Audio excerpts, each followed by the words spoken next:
Hi and welcome back to the channel. Ball Boys, as always, if you like the content, like, share, comment, and most importantly, subscribe. So I want to get into the review of the weekend's action.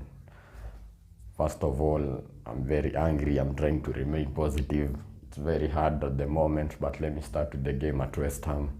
West Ham versus Chelsea ended in a 1-1. Very good goal by Joe Felix with an assist from Enzo Fernandez. Very good goal. Joe Felix looked bright in that attacking. He was the attacking threat. He carried most of the threat for Chelsea. Although Mudryk looked sharp, Madueke didn't have the best of games, but West Ham managed to pull the goal back.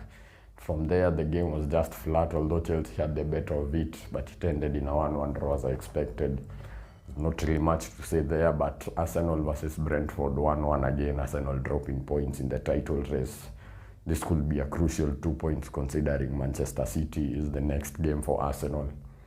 Now I want to say that I didn't know that in the UK people get paid for not doing their job. I mean, I would want to go there myself.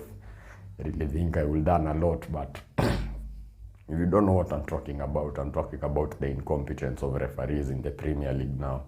I don't really understand how this has been allowed to happen, because it's coming out that the equalizing goal for Brentford was actually offside. Christian Nogard was offside. He was the person who assisted Ivan Toney for the goal. And Lee Mason, the person who was in charge of VAR, forgot to use the technology to draw the lines for VAR. And if he had drawn the lines, it would have shown that Christian Nogard was clearly offside. I'm very angry. We don't know how costly it's going to be, but this is a crucial 2 points dropped for Arsenal in the title race. I don't understand how do you have the technology and forget to use it? That's the job you're supposed to be doing. Other than that, you don't have anything else. You're not involved in the game like the on-match, the referees who are on the field or anything like that. If a referee on the field makes a mistake, it's understandable, but if a person forgets to draw the lines, it doesn't make any sense. There was another incident actually in the Brighton game where they had a perfectly good goal ruled out because, again, the person in charge of VAR drew the lines for the wrong defender. It's comical at the moment, but you don't really expect that, because we are told time and time again in the advertisements and everything when you are watching football that it's the best league in the world but with the worst referees in the world. How does that happen? You never used to see this kind of thing in the World Cup or even in other leagues. Yes, there are mistakes, but this comical, I don't really think so, but we all just have to wait and see. And Arteta said in the post-match conference that the goal was offside. But he also went on to add that they'll, referring to the Premier League and the FA, that they'll probably come out with an explanation explaining everything. But it's not helpful. It doesn't really matter. After the whistle has been blown, everything remains. What has happened has happened. You cannot go back. And it's going to be really costly, those 2 points, because now Manchester City were able to pile on the pressure on Arsenal. That's the game I want to talk about. Before I go to that, I want to talk about Leeds versus Manchester United. Okay, Manchester United managed to win the game, as I predicted. Marcus Rashford with a late goal breaking the deadlock. And they scored shortly after. Alejandro Garnacho. Can't lie, Man United are looking really good at the moment. Marcus Rashford is on red hot form, scoring in almost each and every game that he is playing in. That is a feat to be acknowledged, even though I don't really like Man United. But Marcus Rashford is doing very well at the moment. The levels that he is showing are world-class levels. That's all that I can say. He's very good at the moment, scaring Man United at times, because they had found it hard to break down Leeds until the 83rd minute, if I'm not wrong, when Marcus Rashford scored. The other game, Manchester City 3, Aston Villa 1. He really thought Unai Emery would do his old club a favor, but yeah, it all went as I expected. Manchester City scoring very early on, 3 first-half goals actually. By then, you know that the game is done.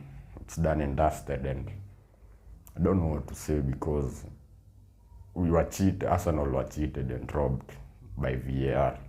Lee Mason is the person responsible also for the Martinelli goal that was wrongfully ruled out at Old Trafford. It's also the same guy who had a goal for Newcastle ruled out against Crystal Palace because Joe Willock was pushed into the goalkeeper by a Palace defender, and then he came up with this idea in his head that Joe Willock had committed a foul.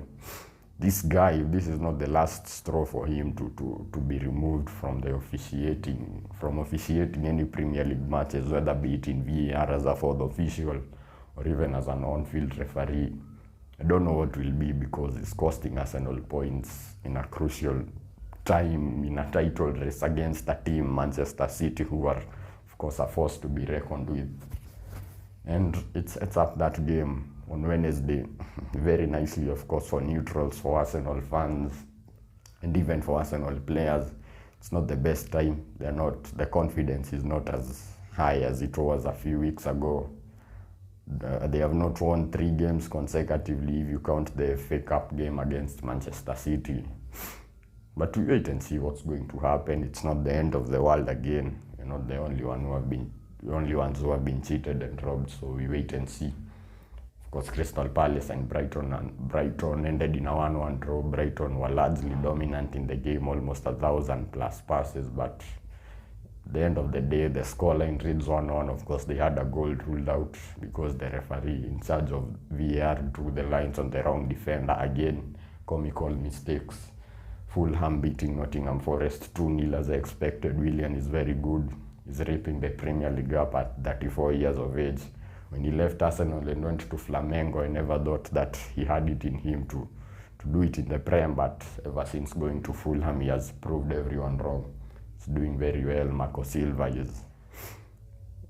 is they're punching above their weight. That's all I can say, but then again, they're also capitalizing on the likes of Chelsea and Liverpool having a horrid season. Leicester beating Tottenham 4-1. I didn't expect this. Tottenham scoring fast, but in typical Tottenham fashion, bottling it, conceding 3 first-half goals. I don't really know how that happens. You're fresh from beating Manchester City. Maybe Antonio Conte is the problem. I mean, he was not on the touchline when they were beating Manchester City. Who knows? Maybe he's lost the plot. Maybe he's lost the dressing room. You never know. But Tottenham were beaten and embarrassed. And Tottenham, that's just Tottenham for you. Southampton losing to Wolves. Wolves scoring 2 late goals, an own goal, of course, but this was the last straw for Nathan Jones. Of course, he has been sacked by Southampton, and they confirmed it. Bournemouth drew against Newcastle 1-1. That's a very good result for Bournemouth, but Newcastle are having a lot of draws. That's, I think, the 4th draw in a row, if I'm not wrong. And if they don't start getting some wins, they might drop out of the top 4. But then again, you look and you see that Tottenham are also bottling it. It's just Tottenham, so it gives Newcastle a real chance of getting into the top 4. Then there's Liverpool versus Everton, which is a game that's going to be played later on today. Now, it's a very intriguing game, that one, because Sean Dyche, we know what he brings, we know how he plays, how he sets up his teams. And Liverpool at the moment, they're in a conundrum. They don't know what they're supposed to be doing.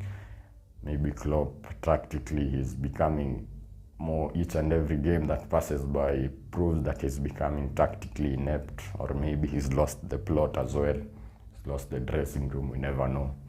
But we wait and see now. Yeah, thank you. That's the content for today. If you like the content, like, share, comment, and subscribe. See you in the next video.